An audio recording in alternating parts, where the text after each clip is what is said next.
Mustaqim. Ertede Mustaqim деген бай болыпты. Оның еркек баласы болмапты. 15 жасар әйел баласы болыпты. Байдың байлығы сондай асқан, басқа түгіл патшаға да жеткен. Бай сапарға бір шыққанда 30 қоспен шығады екен. Бір қоста 30 мың сом сауда істейді екен. Күндердің күнді көп жолдастары бар 30 қоспенен саудаға шығыпты. Түстік жерге барып қоныпты. Түсте екі малшысы суға бара жатқанда, қалың шөптің арасынан бір адамның қу басын көріпті. Ол қу басқа қараса, екі көзінің ішінен екі көк шөп шыққан. Әлгі екі малшы тамашалап қалай шыққан деп қарап, су алып қайта қайтқанда, басты айналдырып тағы да қарайды. Қараса қу бастың маңдайында бір жазу бар екен. Бірақ жазуды екеуі оқи алмай Мустақим байға алып келеді. Мустақим бай, біз суға барған едік. Сонда кетіп бара жатқанда қу басты көріп едік. Көзінің ішінен шығып тұрған көк шөпті көріп, қайта қайтқанда маңдайындағы жазуды көріп, сізге оқытуға алып келдік деді. Мустақим әлгі жазуды оқыды. Оқыды да тамсанды да, сосын мына басты өртеші деді. Өртеді де талқандатып оқшантайға салып алды. Сонан соң түстенді де Мустақим бай да көшіп кетті. Не заман саудасын істетті, үйіне қайтып келді. Қайтып келіп оқшантайды сандығына салды. Өзді саудасын істетті, тағы сапарға кетіп қалды. Бағанағы 15 жастағы әйел баласы 17-18-ге келіп қалды. Еркелікпен сандықтың бәрін ақтарып қарап жүрді. Қарап жүрген уақытта әлгі оқшантайды тауып алды. Әлгінің не екенін білейін деп дәмін татты. Дәмінен ештеңе білінбеді. Сонан соң әлгінің иісі бар ма екен деп иіскеді. Иіскеп еді, бойы балқап, арақ ішкенде иіп кетті. Сонан соң, апырмай, мынау бір дәрі, не қылған күшті екенін білмеймін. Саған әкем айтып бет деп шешесінен сұрады. Сонда шешесі: әкеңнің бір жақсы сақтап қойған, ешкімге айтпай, буып түйіп жүрген дәрісі ғой, баяғыда орнына салып қой, деді. Соны ескегеннен кейін қыз екі қабат болып қалды. Ол уақытта Сүлеймен деген патша заманында, ол патшаның әмірі бойынша бой жеткен күйеусіз бала табатын болса, қайдан болса да тапқызып баласымен екеуінде дарға асқызады екен. Сол уақытта патшаның өмірінен қорыққаннан байдың әйелі өзінің ішіне жастық тығып елге мәшһүр болыпты. Сонан қызы ай күніне жетіп бір ұл тапты. Қызын басқа бір үйге кіргізіп жіберіп, әлгі тапқан баланың үстіне өзі отырып кіндік кесуге елдерден әйелдерді шақыртты. Әйелдер келсе, баласы бақырып жатыр. Ойбай, байдың әйелі босаныпты деп қатындар ұшу келеді. Баланың кіндігін кесіп алады. Байдың бәйбішесін тамашалап, шілдеханасын жасап, сауық сайран істейді. Сол уақытта Мустақим байдың саудаға кеткелі 6 ай болған кез еді. Бай келе жатыр деп бір күні хабарын естіді. Келе жатыр деген соң-ақ алдынан 3 күншілік жерден сүйінші сұрауға бір кісі кетті. Байға барып, әйелің еркек бала тапты деп сүйінші сұрады. Бай қуанғаннан 9 түйе тағанақ жүк берді. Сонан соң бай үйіне келсе, баласы туғалы 6 ай болған екен. Баласы талпынып отыр екен. Бай қуанғаннан, әйелдер немене той істет дейсің деп қайтадан 40 күн тойын, 30 күн ойын жасап ат шаптырды. Сонан соң баласы 5 жасқа келіп ер жетті. Бала 5 жасқа жетіп, ер болған соң молдаға оқуға берді. Таңертең оқыған баласын кешке молдасы ертіп алып келді. Балам қалай, жас болып оқи алмады ма қалай деп сұрады. Сонда молда: бұл бала менің өз өнерімнің оқуын бітірді деді. Онан соң өзіңіздің оқуыңызды бітірген болса, артық оқыт деп айта аламыз ба деді. Сонан соң тілашарлыққа малды бағалаймыз ғой деп ақша берді. Баласы күндіз-түні ұйықтамай қағаз жазатын болды. Мустақим бай бұл шал берген баланы түнде де оқыттым деп еді. Сонан қорқып жүрді. Бала 8 жасқа келді. 8 жасқа келген соң Мұстақым байға ой түсті. Балам оқып хат таныды. Енді балама өз өнерімді үйретейін деді. Өзімнің өнерім не? Баяғы сауда жағы, осыны үйретейін деді. Баяғы ел танытсам, жұрт танытсам деді. Баяғыдай 30 қоспен басқа патшалыққа баласымен жүрмек болды. Ал енді деп басқа патшаға бет алып жүріп кетті. Бұл жүре тұрсын. Енді алдыңғы патшадан біраз әңгіме айталық. Алдыңғы патшаның 20 қатыны бар екен. 20 қатынын кезекпен қойнына алып жатар екен. Күндіз түнеген бір әйелін сейілге алып шығады. Сейілге өзімен бірге 7-8 жастағы балаларды алып шығады екен. Балалардың ойнауына бір көлден суырып әкеліп қояды екен. Сол бұлақтан балалар балық сүзіп ойнайды екен. Соның тамашасына патша әйелмен екеуі қарап отырады екен. 20 қатынын да осылай сейілге алып шығып жүреді екен. Бір күні үлкен бәйбішесін сейілге алып шықты.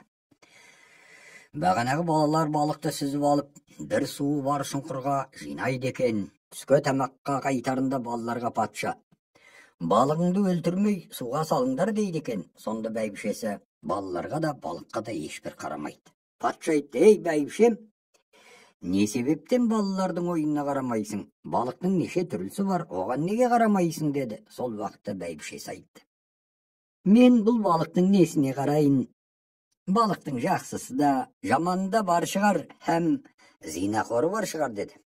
Сол уақытта сидалау келген бір ақ қайран суда тік тұрып сақ-сақ адамша күлді. Патша әлгіні көріп, бұл не ғажайып деп шошып кетті. Сонан соң патша үйге қайтып келді. Сарайына келіп, халқын, уәзірлерін, бектерін жиды. Жиып алып халықтарына: мен бір тамаша ғажайып нәрсе көрдім. Менің 20 қатыным бар. 20-сын 20 күн сейілге алып шығатын едім. Бүгін үлкен қатынымды сейілге алып шығып едім. Қатыным балалардың ойынына ешбір қарамады. Сонан соң мен қатыным айттым: 20-ға 20 күн түнеуші едім. Сен оған көңілің толмай жүрме.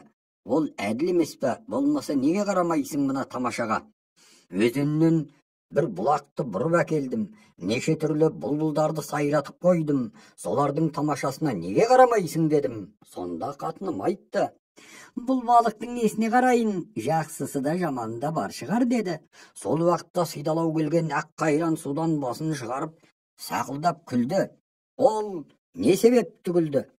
Осыны табыңдар деп айтты.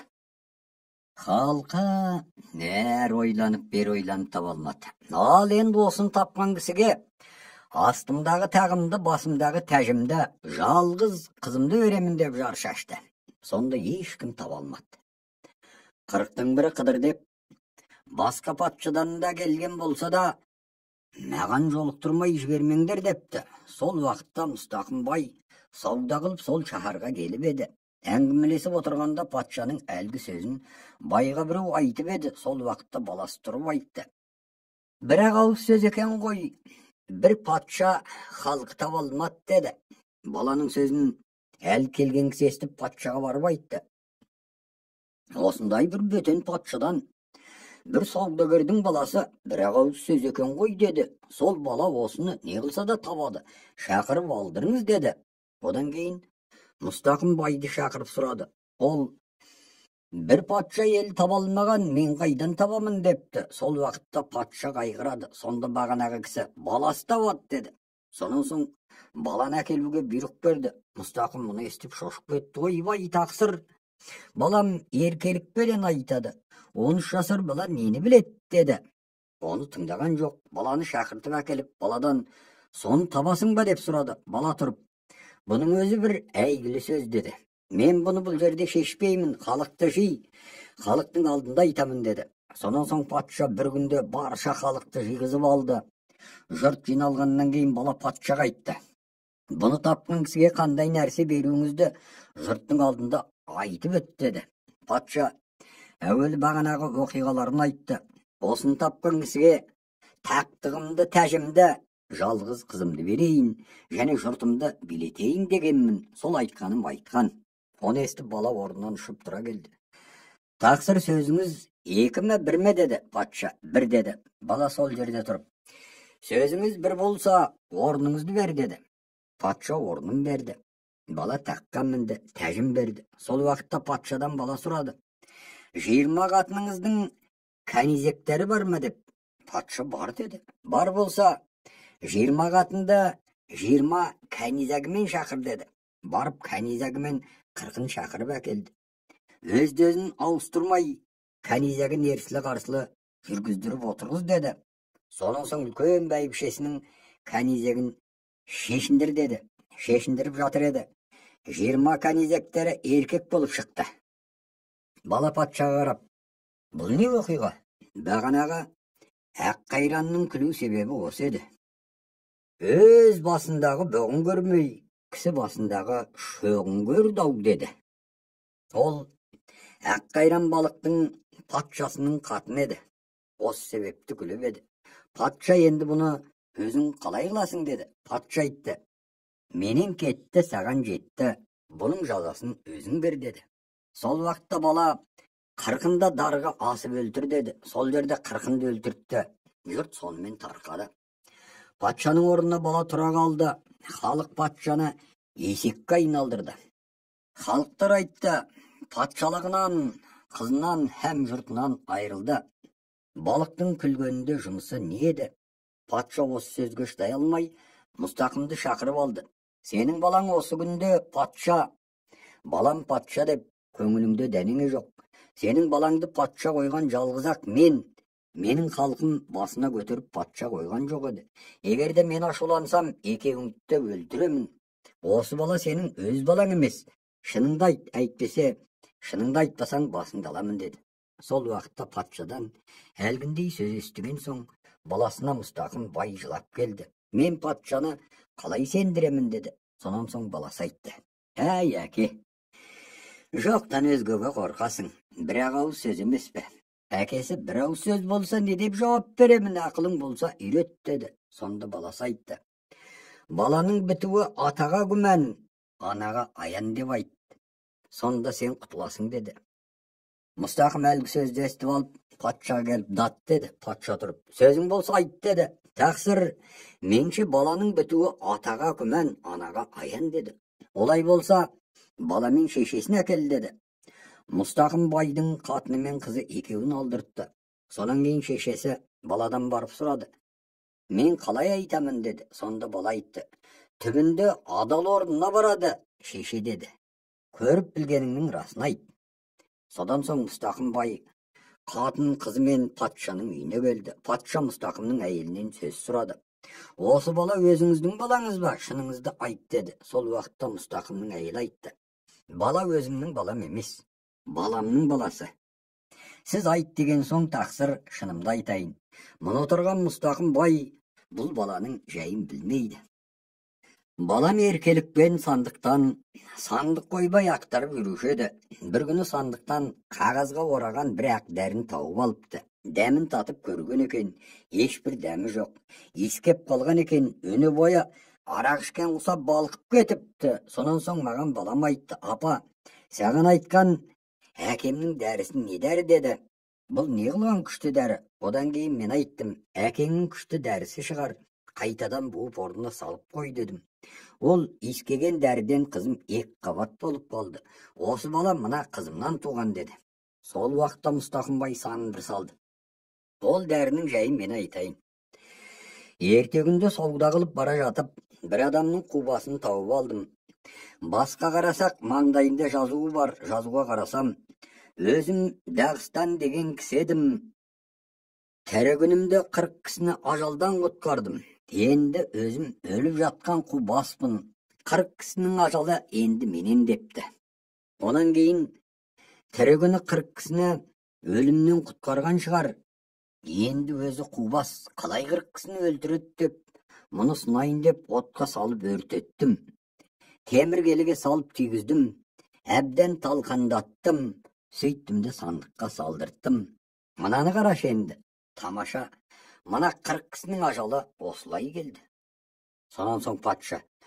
Senin de balan emес, menin de balam emес. Gayıptan пайда болған бала екен, бұның атын Ебіні Ғайып қояйық деді. Сөйтіп патшаның қызын Ебіні Ғайып алды. Ебіні Ғайыптың шешесін патша алды.